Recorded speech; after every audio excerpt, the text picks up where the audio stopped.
And now, the last chapter of the Rasa Panchadhyaya, the Rasa Leela, chapter 33 of Book 10 of the Srimad Bhagavatam Purana. Hare Krishna. Sri Shuka said, "Thus the Almighty Lord his sweet speech made, which all their pain of severance allayed. The cowherd dames were by his contact thrilled, and felt all their desires were fulfilled. Thereupon Lord Govinda did begin his rasa sport, surrounded by women. These jewel-like damsels, full of loves and charms, link up together, entwining their arms. Thus when began the rasa festival, encompassed by damsels in a circle, the yoga master Krishna did divide, and every other damsel stood beside. And each damsel considered herself graced, with Krishna's arm around her own neck placed. The glowing firmament, spangled with stars, was filled with the gods' celestial cars, who with their wives crowded the sky to see the dance with eager curiosity. The kettle drums of gods resound on high, celestial flowers rain down from the sky. The chief Gandharvas with their consorts came, and danced and sang his immaculate fame. The tinkling of gem armlets and waist bells, of gold anklets, the pleasing tumult swells, the rhythm whereof did their joy enhance in the wide circle of the rasa dance. There Devaki's almighty noble son, in beauty like a dark emerald shone, enshrined amid the train of dancing girls, like a gold necklace of fine gems and pearls. With motions of their feet in rhythmic pace, with hand gestures and smiles upon their face, with dainty waist and oscillating breast, contracted brow which soft desire expressed, with moistened cheeks reflective of the light of earrings, cheek to cheek pressed in delight, their tresses tumbling down in disarray, their loosened belts and girdles fall away. Thus Krishna's consorts danced and sang aloud, like streaks of lightning involving a cloud. These damsels danced and sang in high-pitched voice, in amorous hilarity rejoice, and from Krishna's contact they were elate, while their singing did all this permeate. This damsel, responsive with sweet-toned throat, above Mukunda's raised her dulcet note. Appreciating her clear and pure tone, he exclaimed, "Bravo, excellent, well done." Another did a complex flourish sing, for which he gave her praise and honouring. This damsel, wearied from the rasa dance, her armlets loose, which beauty did enhance, and flowers dropping down her arm did place upon the shoulder of he who wields the mace. One damsel Krishna's arm with fragrance graced, imbibing the scent on her shoulder placed. She kissed his arm with sandal perfume dight, which caused all of her hairs to stand upright. One damsel with her cheek to his applied, her cheeks reflecting earrings beautified, and did from him her cherished wish achieve, from his mouth the chewed betel to receive. One damsel came in song and dancing bound, her waist bells warble, her anklets resound, standing by Achyuta, his hand she pressed, to relieve weariness upon her breast. These cowherd girls, having received the Lord Achyuta, alone by Lakshmi adored, with his mighty arms around their necks flung, attained supreme joy and his praises sung. With pendant lilies hung upon their ears, the beauty of their countenance appears, enhanced by bound-up hair and drops of sweat, the tinkling sound of anklet and bracelet. These cowherd girls thus with the Lord did play, their garlands scattered, hair in disarray, and sang and danced their beloved to please, accompanied by humming of the bees, which tender love and beauty did enhance in the assembly of the rasa dance. The husband of Rama thus played the while, handling them with amorous glance and smile, and sported with Braja's beauties with joy, as with his reflection plays a small boy.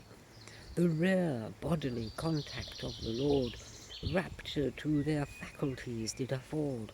Their tumbling tresses fall in disarray, the veils concealing their breasts drop away, and from each Braja cowherd damosel the garlands of flowers scattered and fell.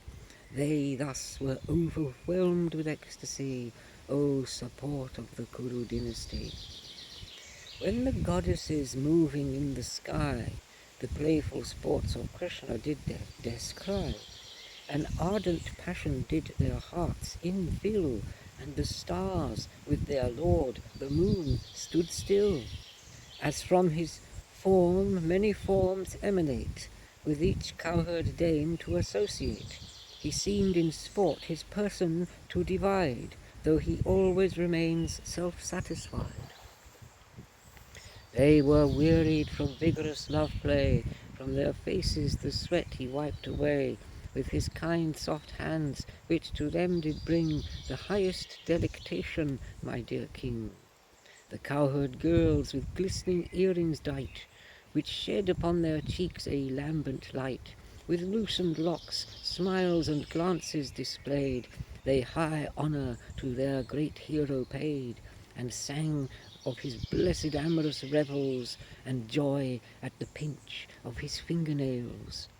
Thereupon, by love sports wearied and spent, down to the river's flowing stream they went. Krishna's flower garland was crushed and pressed, and stained with vermilion from their breast. And as they made their way under the trees, they were escorted by a swarm of bees, who like the heavenly choristers sing, their honoured lord and master following. Then, with abandonment, their limbs to cool, like cow-elephants with the tusker bull, enters the water, dikes are broken down, thus he transgressed all worldly convention.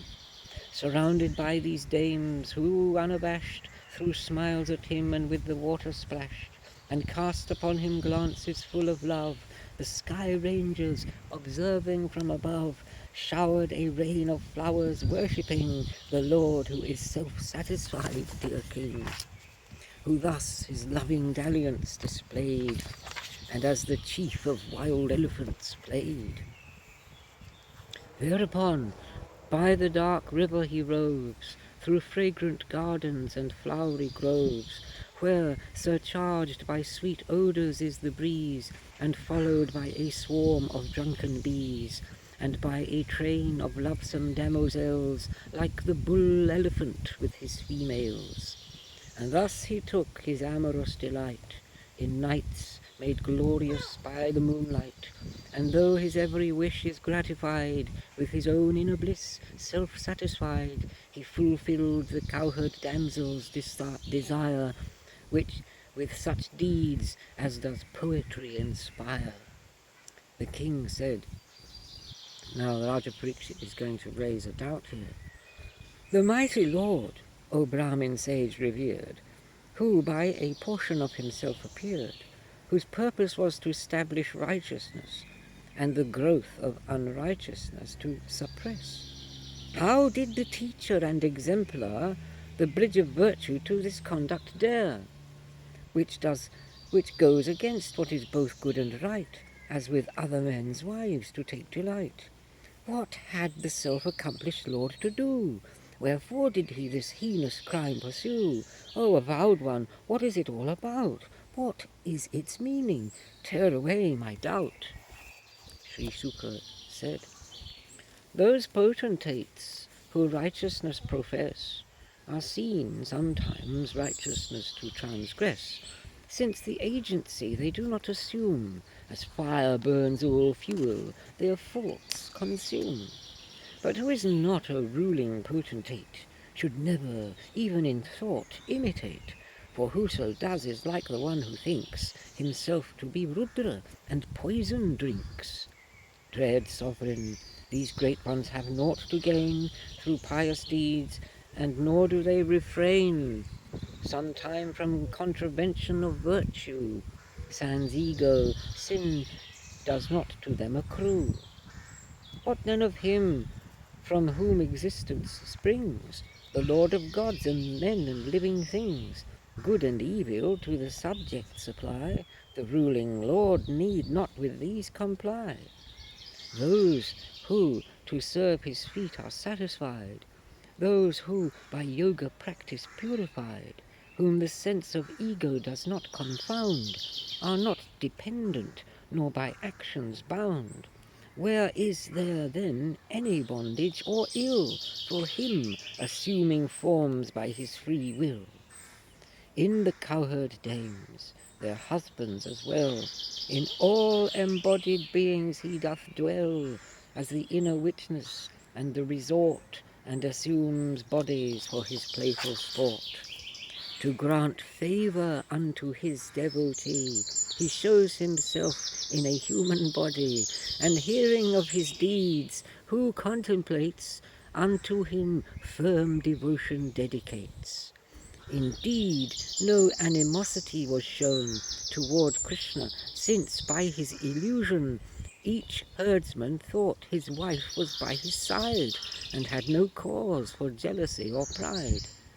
When Brahma's hour arrived at the night's end, Vasudeva advised them to homeward wend, and thus, unwilling the Lord's consorts dear, to each her several home did repair. And the last verse. Vikriditam brajavadubidam cha Vishnoh Shraddhanvittito nushnuyat atha varnayetyah Bhaktim parang bhagavati pratilabhya kamam hridrogamasvapahinotya dhira.